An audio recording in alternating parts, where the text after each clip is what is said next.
টাকাতে করে কাম, হয় মর্তের নাম। শাকিব খান করে কাম, হয় পরিচালকের নাম। হয় শাকিব খানেরই কাম, হয় পরিচালক প্রযোজকদেরই কাম। ভাইরে ভাই, পারলে করে দেখা, পারলে করে দেখা। একজন চড়ছে গাধার পিঠে, শাকিব খান চড়ছে প্রাইভেট জেটে। ভাইরে ভাই, ছবিটা দেখেছেন? মেগাস্টার শাকিব খানের সাথে প্রিন্সের পুরো টিম একটা প্রাইভেট জেট নিয়ে তারা কোথায় উড়াল দিচ্ছে একসাথে পুরো টিমের ছবিটা দেখে তাহলে কি শুটিং শেষ হয়ে গেল, নাকি প্রিন্স টিম নতুন ধারাবাহিকতা অব্যাহত রাখতে নতুন কোনো চমক দিতে আবারও কোথাও উড়াল দিল? ভাইরে ভাই, মাথা নষ্ট ব্যাপার।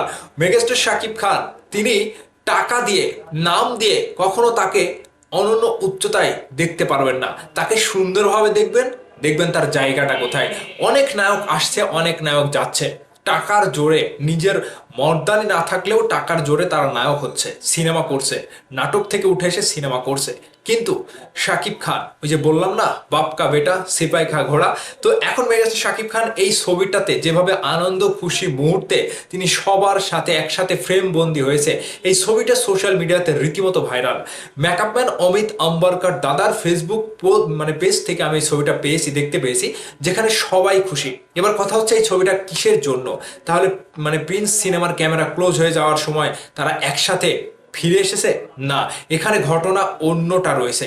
প্রিন্স সিনেমার শুটিং টিম যখন গানের শুটিংয়ে উড়াল দিয়েছিল, কিংবা নতুন করে আবার গানের শুটিংয়ে কোথাও যাবে, এইরকম একটা মুহূর্তে তারা সিনেমার এই ছবিটা তুলেছিল, যেখানে শাকিব খানকে ঘিরে সকলের মধ্যমণি মেগাস্টার শাকিব খান। এবং সব থেকে বড় কথা হচ্ছে, শাকিব খানের কাছে যেটা সহজ, অনেকের কাছে সেটা স্বপ্ন।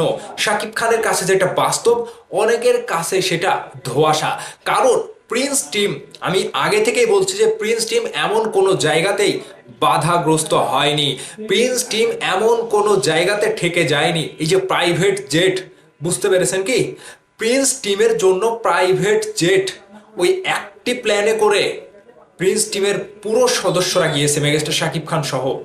তাহলে বোঝেন যে একটা প্রিন্স টিম, একটা সিনেমার টিম যদি একটা প্রাইভেট জেট ভাড়া করে তারা এক জায়গা থেকে আরেক জায়গায় উড়াল দিতে পারে গানের শুটিং এর জন্য, তাহলে বোঝেন প্রিন্স টিম কতটা তারা প্রিন্সের জন্য কতটা তারা খরচ করছে, তাদের বাজেট ব্যয় করছে।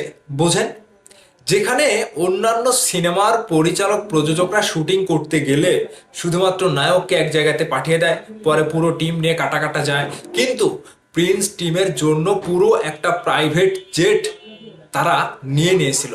সেখান থেকে তারা প্রাইভেট জেটে করে শুটিং স্পটে গিয়েছে, শুটিং স্পটে সেখানে যাওয়ার পরে তারা শুটিং করেছে, এবং প্রিন্সের পুরো টিম একসাথে যে তারা যাতায়াত করছে, এটাই হচ্ছে সব থেকে বড় একটা ভালো এবং ভালোবাসার বন্ধন।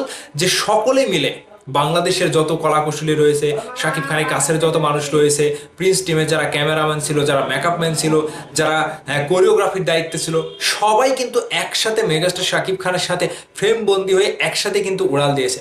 তাহলে আমি তো বারবার বলছি যে টাকা দিয়ে কাজ হয় না, টাকাতে করে কাম, হয় মর্দের নাম। আর শাকিব খান করে কাম, হয় শাকিব খানেরই নাম। বুঝতে পেরেছেন? টাকা দিয়ে শাকিব খানকে পাওয়া যাবে না, এবং টাকা দিয়েও শাকিব খানের মতো নায়ক হওয়া যাবে না। এবারের ঈদে প্রিন্স হতে চলেছে একমাত্র সিনেমা, এবং প্রিন্সের গান খুব শীঘ্রই আপনারা পেতে চলেছেন। অবশ্যই অবশ্যই আপনারা রেডি হয়ে থাকবেন। প্রিন্সের ধামাকা গান খুব শীঘ্রই আসতে চলেছে, যেটি আপনাদেরকে ভাবাবে, কাঁপাবে, নাচাবে। সকলকেই ঈদ মোবারক জানিয়ে ভিডিওটা শেষ করছি।